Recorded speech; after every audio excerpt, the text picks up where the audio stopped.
Hazreti Osman, Allah onundan razı olsun. Hazreti Osmanның hayatı.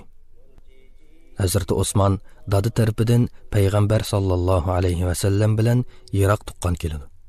Ve nasabda tövəndin yuqarı qarab sanaganda 4-cü nəsildə, yani 4-cü əcdadi Abdumanafda Peygamber sallallahu aleyhi ve sellem bilen birleşidi. O Abdumanaf ibn Abdüşşəms ibn Umeyyə ibnul As ibn Affanның oğlu bulup, anısı tarafdinmi yana Peygamber sallallahu aleyhi ve sellem bilen tuqqan keladi.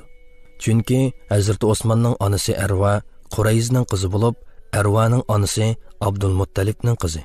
Yani Peygamber sallallahu aleyhi ve sellemning hammasi Beyza idi. Hazreti Osman hicrettin 47 yıl burun Taif'te tug'ilgan bulup, Peygamber sallallahu aleyhi ve sellemdin 6 yaş kichik idi. Hazreti Osmanның dadısı Affan boy savdogar idi. U tijorat uchun safarga otlanib, Shamda vafot bo'lgan. Uningdan o'g'li Osmanga nihoyat ko'p boylik miros qoldi. Osmanmo tijorat bilan mashg'ul bo'lib yurdi. Tijarati yurishib, topgan foydasini har doim xalqqa tarqitib, ularga yordam qo'lini sunatdi. Shunga xalq uni yaxshi ko'ratdi va hurmatlaydi. U o'zi tava bo'lgan Bani Umayya qabilasining xo'jayini bo'lgandan sirt Qurayshlarning katta zotlardan biri edi. Mana bular uning jaholiyat hayoti bilan munosabatlik bizga qoldirilgan ma'lumotlar. Uning jaholiyat davridagi hayoti boshqa sahobalarning u davrdagi hayotidan asosan farqlanib ketmaydi. Lekin musulmonlarning islom davridagi hayoti kechirmishlari tafsiliy qayd qilingan bo'lib, bizgacha to'liq tafsiloti bilan yetkazilgan. Chunki islom ularni hayotga yangi boshdan tayyorlagan, tarbiyalagan va yetishtirgan edi. Shunga tarix ularning keyingi hayoti faoliyatlarini oltin harflar bilan eng parlaq sahifalarga yozib qoldirgan edi. Muhammad sallallahu aleyhi ve sellemga tunji vahiy kelgan vaqtda Hazreti Osman 34 yosh atrofida edi va sahobalarning oltin qillari qatoridan o'rin oldi. Tarixda qayd qilinishicha, u oldingi 10 musulmonning biri edi. U chog'larda musulmonlar kechalari Al-Arqam ibn Abul Arqamning uyiga yig'ilib, maxfiy faoliyat elib berishga yangi boshlagan edi. Tarixiy ma'lumotlarga qaraganda, uning musulmon bo'lish jarayoni mundoq. Hazrati Osman Talha ibn Ubaydullah bilan sherik tijorat qilib, Shamdan qaytib kelayotdi. Safarda mugdab qoldi. Hazrati Muhammad sallallohu alayhi va sallam Alloh tarafidan insoniyatga elchi qilinib, Makkaga avatilganligi haqida bir nido anglandi. Ibn Hajar o'zining Al-Isoba nomli asarida mundoq deydi. Hazrati Osmanning hammasi Sauda bint Qurayz jaholiyat davrida kahin bo'lib, bir kuni u Osmonga Hazrati Muhammad sallallohu alayhi va sallamning payg'ambar bo'ladiganligini aytgan edi. Hazrati Osman hammomning so'zlari meni har doim qaymoqtirib qo'yadi, deydi va so'zini davomlashtirib mundoq deydi. Men Abu Bakr bilan pat-pat ko'rishib paranglashdim. Bir kuni uni yo'qlab bordim. U yolg'iz edi. Meni bir oz xiyolchan ko'rgan bo'lsa kerak, nima bo'lganligini so'radi. Abu Bakr haqiqatan eg'ir besiq, to'g'ri so'z va oldin ko'rar biri edi. Men hammomning so'zlarini uningga deb berdim. U: "Ey Osman, sen aqli o'shing joyida to'g'ri xatoni farq qila oladigan odamsan. Millatimiz cho'qinayotgan shu butlarning nima ekanligini o'ylab boqdingmi? Ular gaz-gacha tosh parchalaridan boshqa narsa emas-ku", dedi. Menmi uni tasdiqlab, "Aytganlaring rost shundoq", dedim. Abu Bakr: "Hammang aslida to'g'ri gap qilibdi. Shunga Allohning rasuli Muhammad ibn Abdullohni bilasan-ku? Alloh uni elchi qilib tayinlab, o'z hukmini butun insoniyatga yetkazish uchun avatdi. Xohlasang, seni uning bilan ko'rishtiray", deb taklif qildi. Men "Yo'q bo'ldi", deb turatdim. Dal shu chaqda Hazrati Muhammad sallallohu alayhi va sallam bilan Hazrati Ali yenimizdan o'tib ketdi. Abu Bakr darhol o'rnidan turib, Muhammad sallallohu alayhi va sallamning yeniga bordi va uning quliqiga bir narsalarni deb pichirladi. Shuning bilan Rasululloh sallallohu alayhi va sallam mening oldimga kelib: "Ey Osman, kel, Allohning da'vatini qabul qilib jannatga kirgin. Shunisi haqiqatki, men sana shundoqla barliq insonlarga elchi avatilgan elchiman." men o'zimni tutib olmay darhol iymon aytib musulmon bo'ldim. Hazrati Osmonning musulmon bo'lishi Qurayshlarga bakmi qattiq ta'sir qildi. Quraysh ichida sarosima maydonga keldi va davolg'ush paydo bo'ldi. Chunki Hazrati Osmon Qurayshlarning hurmatga sazovar, mo'tavar kishilardan biri edi. Hazrati Osmonning tog'isi Al-Hakam ibn Abul As uni bu yo'ldan qaytarmoqchi bo'lib, ko'p uringan bo'lsa-mu, hech qanday natijaga erisha olmadi. Shuning bilan u Hazrati Osmonga qattiq besim qilib, og'ir azob-uqubatga duchor qildi. Ammo bu ashaddiy zulm va insofsizlik bilan qilingan muomalalar hech qanday ishga yaramadi. Osmonning irodasini va islomga bo'lgan sadoqatini o'zgartirmadi. Tog'isi uning har qanday ishga bardoshlik berib, o'z yo'liga davom qiladiganligini ko'rib, bo'shashib qoldi. Ammo bu qitim onasi Arva bint Qurays uni qoyil qilishga urindi. Lekin uning butun tirishchanligimi nolga tang bo'ldi. U yanala o'z yo'lidan qat'iy qaytmadi. Hazrati Osmonning o'ziga xos ikki aloyidligi bor edi. Birinchisi, u bakmi uyatchan bo'lib, izzat obro'yini saqlash engi bakmi kuchli edi. Shunga xalq uning oldida hayo qiladi, ayminatdi va uni hurmatlaydi. Hatto payg'ambar sallallohu alayhi va sallammo uning bu xususiyatini bakmi ulug'laydi va malaikalarmo hayo qilib ayminadigan bir kishidan men qandoq aymanmay tura olayman deydi. Tarixchi Ibn Asakir payg'ambar sallallohu alayhi va sallamning Hazrati Osmon haqida hurmatga sazovor bu kishiga nihoyatda diqqat bilan muomala qilish kerak deganligini qayd qilgan. Uning ikkinchi cho'ng aloyidligi bo'lsa, qo'li uchuq va sexiy edi. Qurayshlarning orasida sexiylikda uning oldiga o'tadigan birasi yo'q edi. Hazrati Osmon musulmon bo'lgandan keyin payg'ambar alayhisalomning qizi Ruqiyaga uylanib, uning payg'ambar sallallohu alayhi va sallam bilan bo'lgan tuqqandarchilik munosabati barpo bo'ldi. Ruqiya uningdan Abdullah ismli bir o'g'il bola tug'di. Ammo u 6 yoshida vafot bo'ldi. Qurayshlar musulmonlarga qattiq aziyat yetkazgan chaqlarda Hazrati Osmon payg'ambar sallallohu alayhi va sallamning ijozati bilan ayoli Ruqiyani elib Habashistonga hijrat qilgan musulmonlar sepiga ketildi. Habashistonda qisqa vaqt turibla Makkaga qaytib keldi. Lekin ko'p o'tmay yana bir musulmonlar karvoni ketilib Habashistonga ikkinchi qatim hijrat qildi. Aqaba yig'ilishidan keyin zulm ostidagi makkalik musulmonlar asta-asta Madinaga hijrat qilishga boshladi. Buni anglagan Hazrati Osmon ayoli Ruqiyani elib Habashistondan Madinaga qaytib keldi. Bu jarayonda Badr g'azoti bo'lib o'tdi. Ammo Hazrati Osmon bu g'azotga qatnasha olmadi. Chunki ayoli Ruqiya og'ir kasal edi va uningga qarash uchun payg'ambar alayhisalomning ijozati bilan Madinada qoldi.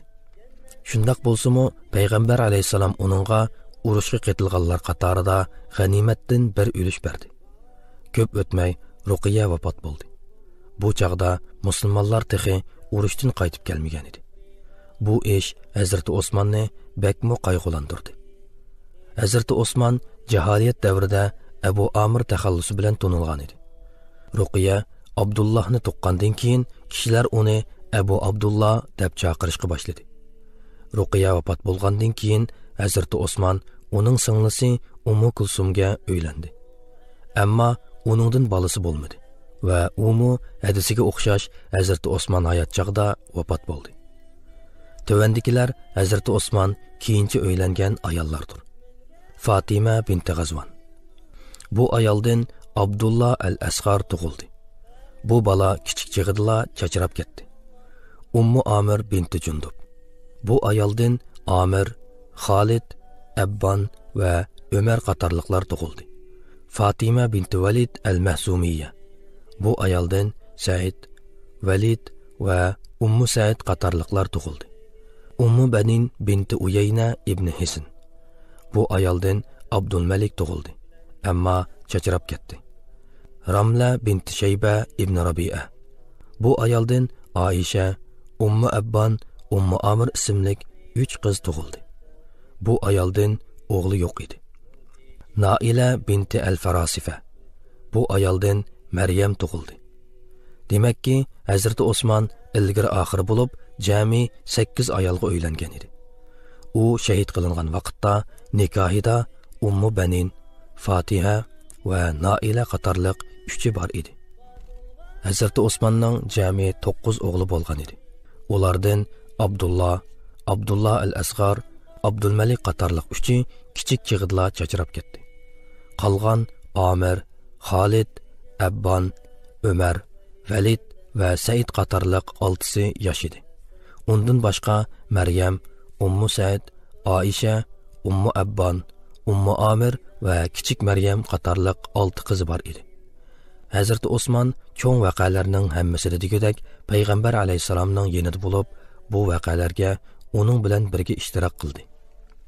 Hijratning 6-yili payg'ambar alayhisalom Ka'bani ziyorat qilgach, umra haj qilish uchun nihoyat ko'p sondagi sahobalar bilan birga Madinadan Makka ga qarab yo'lga chiqdi. Ammo Makka ga yetib kelmay turib, Qurayshlar musulmonlarning oldini to'sdi.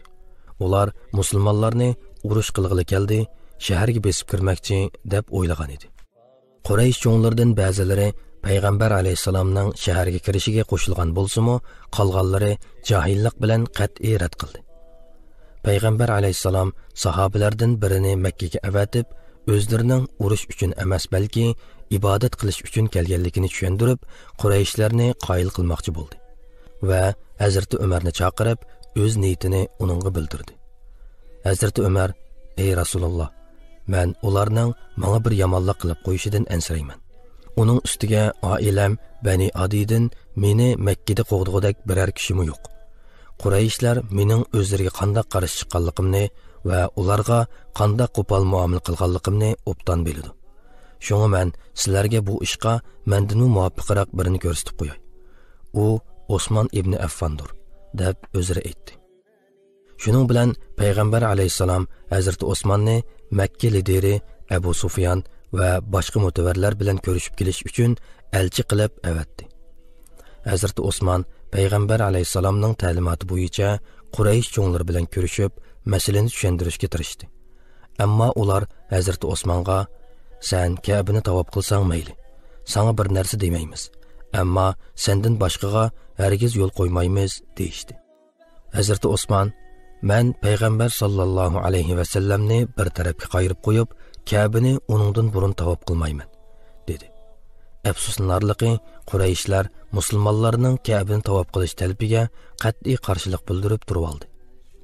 Hazrati Osmanning Quraysh cho'nglari bilan elib borgan suhbati uzunga so'zilib ketgachga, payg'ambar alayhisalom va boshqa musulmonlar uning hayotidan ansirashga va Qurayshlarning uningga biror yomonlik qilib qo'yishidan xavfsirashga boshladi.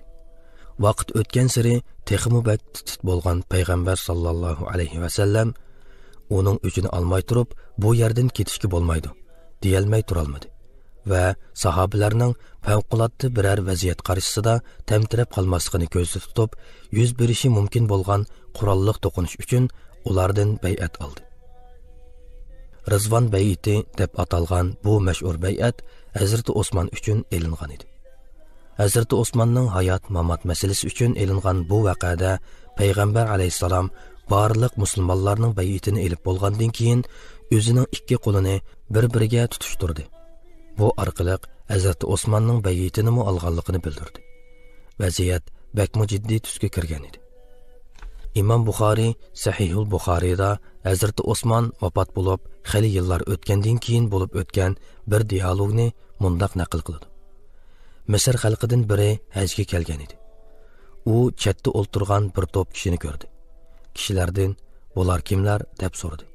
Kishilar "Ular Qurayshlar" deb javob berdi. Misrlik "Ularning orasida o'ltirgan avu yashanan kishi kim bo'ladi?" deb so'radi. Uningga "U Hazrati Umarning o'g'li Abdullah" dedi.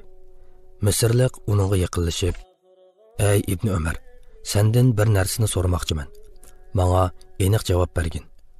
Sen Uhud kuni Hazrati Osmanning qochib ketganligini bilamsan?" deb so'radi. Abdullah: "Ha, bilaman" dedi. Misrlik yana: "Badr kuni urushga chiqmaganligini bilamsan?" deb so'radi. Abdullahmi: "Ha, bunimi bilaman" dedi.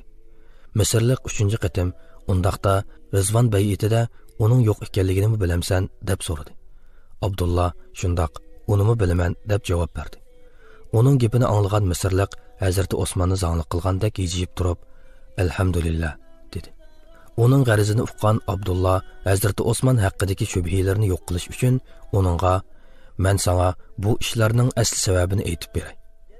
Uhud kunidagi ishni elib aytsak, men sana shahodat aytib beramanki, Allah uning bu ishini kechirdi va mag'firat qildi. Badr g'azotida qatnashmaslikning sababini desak, payg'ambar alayhisalomning qizi Ruqiya uning nikohida edi. Urush kunlari Ruqiya ig'ir kasal tortib yetib qoldi. Hazrati Osman Ruqiyaga qarash uchun payg'ambar alayhisalomning ijozati bilan shaharda qilib qoldi. Payg'ambar alayhisalom uningga "Sening savobing g'azotga qatnashganlar bilan o'xshash. Ham g'animatlarda seningmi bir ulushing bor" deb uningga rozilik bergan edi. Endi Rizvon bayitiga kelsak, agar uningdanmi aziz, hurmatlik biri bo'lgan bo'lsa, payg'ambar alayhisalom shuni avatgan bo'ladi. Ammo boshqa biri bo'lmag'achqa, payg'ambar alayhisalom Hazrati Osmonni avatdi. Bu bay'at ishi Osmon Makkaga ketgandan keyin bo'lgan ish. Bay'atning oxirida payg'ambar alayhisalom o'ng qo'lini ko'rsatib turib, "Mana bu Osmonning qo'lidir" deb so'l qo'lini ustiga qo'ydi va "Bu Osmonning bay'atidir" degan edi. Abdullah ibn Umar bularni tushuntirib bo'lgandan keyin Misrlikqa qarab, "Endi sen berib bu ishlarni xohlagan odamingga aytib bergin" dedi. Payg'ambar sallallohu alayhi va sallam Tabuk g'azotasiga chiqmoqchi bo'ldi. Ammo xalq yo'qsul bo'lib, kunlarini qiyinchilik ichida o'tkazayotdi. Payg'ambar alayhisalom muhojirlardan 30 kishini to'liq qurollantirish uchun xalqning iyoni to'plashga qayta chaqiriq qildi. Hazrati Osman butun qo'shinni o'zi yolg'iz shundoq qurollantirdiki, qo'shinda bir yugan yoki eg'izduruq chog'liq bir narsami kam qolmadi. Hazrati Osmanning payg'ambar sallallohu alayhi va sallamning qo'mondonligida Tabuk g'azotasiga chiqish oldida turgan islom qo'shiniga 950 tuga va 50 ot i'ona qilganligi. Undan boshqa payg'ambar alayhisalomning oldiga 1000 dinar qo'yganligi naql qilinadi. Payg'ambar alayhisalom uning bu tangtasiz saxiyligi va fidokorligidan bakmu mamnun bo'lgan edi. Shunga payg'ambar alayhisalom Hazrati Osmondan rozi bo'lgan holda vafot bo'lgan edi. Hazrati Abu Bakr davrida Hazrati Osmon xalifaning bosh kotibi deb qaraladi. Hazrati Umar davrida bo'lsa, xalifadan keyin davlat ishlarini yurgizadigan ikkinchi cho'ng hukmdor edi. Hazrati Abu Bakr davrida qahatchilik yuz bergan edi. Xalq to'planib xalifaga murojaat qildi. "Ey Rasulullohning xalifasi, yomg'ir yog'madi. Tuproqdan biror narsa unib chiqmadi. Xalq ochliqdan o'lib ketishdan qo'rqyotdi. Sen qanday qilishni o'ylashyapsan?" deyishdi. Hazrati Abu Bakr, "Bir oz sabr qilib turinglar. Alloh taolo sizlarga cho'qim bir yo'lni ko'rsatdi" deb bir tarafdan ularga tasalli berishga tirishsa, yana bir tarafdan jiddiy chora izlashga tushgan edi. U kuni kechga yaqin Hazrati Osmonga oid bir tijorat karvonining Sham tarafdan kelayotganligi va atisi atiganda Madinaga yetib keladiganligi to'g'risida xabar topshirib oldi. Bu xabarni olgan xalq xushalligidan karvon yo'lga chiqib, to'rt ko'zi bilan kutib turishdi. Karvon 1000 tugulik bo'lib, ustidagi yuk bug'doy, zaytun yog'i va quruq uzum edi. Tugilar Hazrati Osmonga tava bir yerga cho'ktirilib, yuklari tushirilib bo'lguncha savdogarlar Hazrati Osmonning beshiga o'g'lishib bo'lgan edi. Hazrati Osmon ulardan "Ha, nima demoqchisizlar?" deb so'radi. Savdogarlar "Nima uchun kelganligimizni sen obdan bilasan. Meylingni tezroq setib bersang, biz yo'limizga ketib olgan bo'lsak, qara, xalq ochliqdan parishon holga tushib qoldi.